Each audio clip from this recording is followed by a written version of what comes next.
नमस्कार, आप देख रहे हैं तीखी आवाज न्यूज चैनल। राजा हरपाल सिंह इंटर कॉलेज सिगरा मऊ के प्रांगण में उप मुख्यमंत्री ब्रजेश पाठक ने चुनावी जनसभा को किया संबोधित।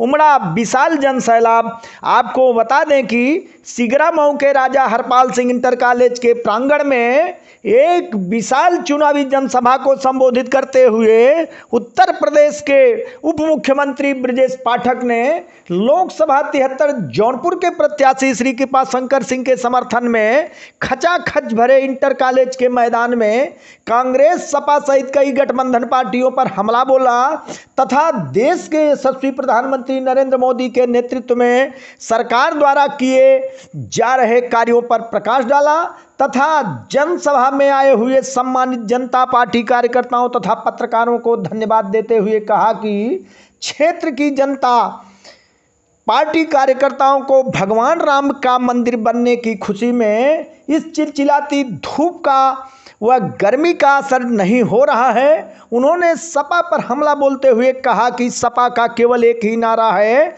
जो खाली प्लाट हो वह है हमारा। केशव देव मौर्य का दर्द कुछ अजीबो गरीब था। उन्होंने अपने दुख दर्द को बयां करते हुए कहा कि मुझे पार्टी द्वारा प्रदत्त वाहन भी मुझसे छीन लिया गया। उचित सम्मान न मिलने की वजह से हमने पार्टी को छोड़ दिया। विधायक रमेश मिश्रा 56 इंची सीना ताने अपने संबोधन में दहाड़ते नजर आए। भला उनके द्वारा किए गए कार्यों को कौन नहीं जानता। संसदीय प्रत्याशी कृपाशंकर सिंह ने कहा कि मैं जनता की आशाओं पर खरा उतरूंगा। इस मौके पर आर्यन त्रिपाठी, शाहगंज विधायक रमेश सिंह, बदलापुर विधायक रमेश मिश्रा, लोकसभा 73 जौनपुर के प्रत्याशी कृपाशंकर सिंह, जिला अध्यक्ष पुष्पराज सिंह, विवेक सिंह राजा, कुंवर मृगेंद्र सिंह उर्फ शिव बाबा, महान दल के राष्ट्रीय अध्यक्ष केशव देव मौर्य, सिगरा मऊ मंडल अध्यक्ष सिकंदर मौर्य सहित पार्टी के तमाम सक्रिय कार्यकर्ता तथा आमोद सिंह मीडिया प्रभारी मौजूद रहे। कार्यक्रम का संचालन जिला महामंत्री सुनील तिवारी ने किया। जय भारत माता के जय। जौनपुर लोकसभा के लोकप्रिय प्रत्याशी आदरणीय कृपाशंकर सिंह के समर्थन में आयोजित इस विशाल जनसभा में हमारे बीच में उपस्थित है। अभी जिनका हम सब उद्बोधन सुन रहे थे, महान दल के राष्ट्रीय अध्यक्ष हमारे मित्र आदरणीय केशव देव मौर्य जी, माननीय विधायक बदलापुर आदरणीय रमेश मिश्रा जी, भारतीय जनता पार्टी के जिला अध्यक्ष अपना दल आदरणीय शिवनारायण पटेल जी, अमरजीत केवट जी, आदरणीय आर्यन त्रिपाठी जी, कुंवर मृगेंद्र सिंह शिव बाबा जी, आदरणीय विवेक सिंह राजा जी, आदरणीय धवल तवे जी, आदरणीय सुनील तिवारी जी, आदरणीय तेजेंद्र सिंह दीवाना जी, आदरणीय दिनेश सिंह जी, आदरणीय पारसनाथ मौर्य जी, आदरणीय हरप्रसाद पाठक जी, राम सिंह मौर्य जी, नरेंद्र जी, सीमा सिंह, विवेक सिंह जी, आशीष सिंह आसू जी, अवधेश यादव जी, प्रमोद पाठक जी, ओंकार नाथ मिश्र जी, मंच पर उपस्थित सभी हमारे वरिष्ठ नेतागण, सामने बैठे सभी भाइयों तथा बहनों, पत्रकार मित्रों, इतनी तपती दोपहर में आप सब इकट्ठा हैं। सूर्य भगवान पूरी तरह से आग बरसा रहे, लेकिन हम लोगों के कलेजे में ठंडक है। अयोध्या में प्रभु राम लला का भव्य मंदिर बनकर के तैयार हो चुका है।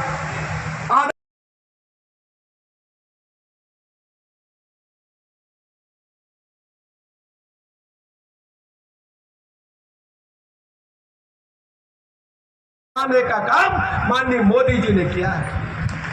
हम कह सकते हैं इन 10 वर्षों के अंदर देश के अंदर गरीब कल्याण योजना लोगों को जीवन स्तर को ऊपर उठाने में दुनिया में भारत माता की पहले क्या होता था, पाकिस्तान द्वारा आयोजित आतंक करते थे, भोले वाले आते थे और हमारे नागरिकों पर भी हमला कर। अरे लोग मुंबई में यहाँ के रहते हैं, मुंबई में भी कांग्रेस सरकार में हमला करने के लिए आतंकवादी आए थे।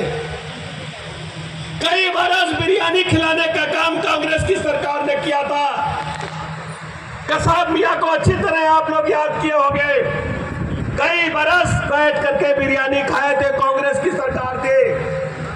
लेकिन 2019 में आपको पता होगा, जब पाकिस्तान के आतंकवादियों ने पुलवामा में अटैक किया, तब मोदी जी ने कहा था कि हम दुश्मन को दुश्मन के घर के अंदर घुस करके मारेंगे अगर उन्होंने भारत माता की तरफ नजर उठाए। आप सबको पता है, दुनिया ने देखा कि भारत के वीर जवानों ने, सेना ने पाकिस्तान के अंदर घुस करके आतंकवादियों को समूल नष्ट करने का काम किया। आज तो भारत में कई छुटपुट घटना होती है, श्रीनगर में होती है, पूरे भारत में तो हिम्मत नहीं रही। तब पाकिस्तान पहले हाथ उठाकर खड़ा कर देता है कि हमारा इस घटना में कोई हाथ नहीं है। यह है बढ़ते हुए ताकत भारत माता की। ये संभव आपके वोट की ताकत की वजह से संभव हुआ। इसलिए मेरे मित्रों, आज हम आपसे कहने के लिए आए, आप अध्ययन करिए। एक तरफ भारतीय जनता पार्टी, प्रधानमंत्री नरेंद्र मोदी जी हैं, दूसरी तरफ भारतीय जनता पार्टी के खिलाफ कांग्रेस और समाजवादी पार्टी का गठबंधन प्रदेश के चुनाव मैदान में है। कांग्रेस पार्टी के बारे में आप अच्छी तरह जानते हैं। बहुत लंबे अगर इतिहास में न जाए तो 4 से लेकर 14 तक यूपीए 1 और 2 को इनको भी सरकार चलाने का अवसर मिला था। लेकिन उस समय यूपीए की सरकार, कांग्रेस की सरकार, भ्रष्टाचार के दलदल में डूबी हुई सरकार थी। लगातार घोटाले दर घोटाले हो रहे थे और उनके मंत्री उन्हीं की सरकार में जेल जा रहे थे। सबको पता है, मोबाइल नया नया आया था, मोबाइल के अधिकार बेचने में घोटाला हुआ 2G स्पेक्ट्रम के नाम से, तो उनके संचार मंत्री जेल खाने की हवा खा रहे थे। कोयला घोटाला हुआ तो उनके कोयला मंत्री जेल खाने की हवा खा रहे थे। सेना के बने भवनों में घोटाला हुआ, चारों तरफ घोटाले धर घोटाले हो रहे थे।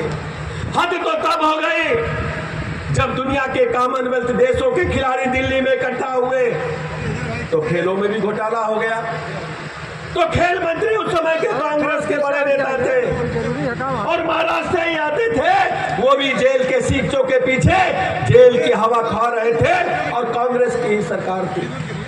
समाजवादी पार्टी के बारे में अच्छी तरह जानते हैं। सपा सरकार जब जब प्रदेश में रही है, गुंडे बदमाश माफिया सत्ता पर काबिज रहे हैं। पुलिस का इस्तेमाल खत्म हो गया था। 1000 से अधिक दंगे उत्तर प्रदेश में हुए थे।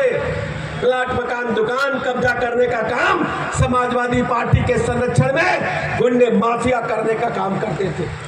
समाजवादी पार्टी के लोग नारा लगाते थे, समाजवादी पार्टी का नारा है खाली प्लाट हमारा है। और आज क्या हालत है? आज हालत क्या है?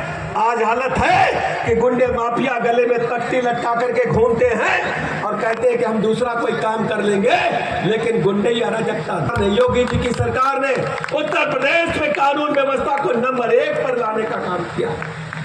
आज और इन्वेस्ट करना चाहते हैं, इन्वेस्टर सबमिट हुआ। 10 लाख करोड़ से अधिक की परियोजनाओं को धरातल पर उतारने का काम आपकी सरकार ने किया, आपके वोट की ताकत ने किया। उपयोग में आता है 65% मोबाइल उत्तर प्रदेश में बना होता है। दुनिया की सबसे बड़ी मोबाइल फैक्ट्री हमारे उत्तर प्रदेश नोएडा में बनकर के तैयार है और पूरी दुनिया को मोबाइल की स्क्रीन सप्लाई करते हैं। जिस ढंग से मोदी जी की योजनाएं जन जन तक पहुंची हैं, गरीब का सपना होता है कि वो भले ही झोपड़ी में पैदा हो लेकिन अपने बच्चों को पक्का मकान दे करके जाए। आज हम कह सकते हैं कि देश के 4 करोड़ लोगों को और संकल्प पत्र में 3 करोड़ और नए मकान बनाए जाने का वादा है।